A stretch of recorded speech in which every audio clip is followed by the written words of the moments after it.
El psicoanálisis fue creado por Sigmund Freud, un médico neurólogo. Sus raíces son científicas. La psicomagia fue creada por Alejandro Jodorowsky, un cineasta y director de teatro. Sus raíces son artísticas. El psicoanálisis es una terapia mediante palabras. La psicomagia es una terapia mediante actos. El psicoanálisis prohíbe al terapeuta tocar a sus pacientes. La psicomagia recomienda al terapeuta tocar a sus consultantes.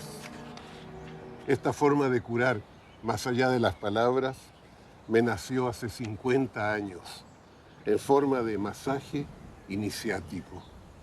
He aquí al primero de mis masajes iniciáticos, madre y padre de la psicomagia.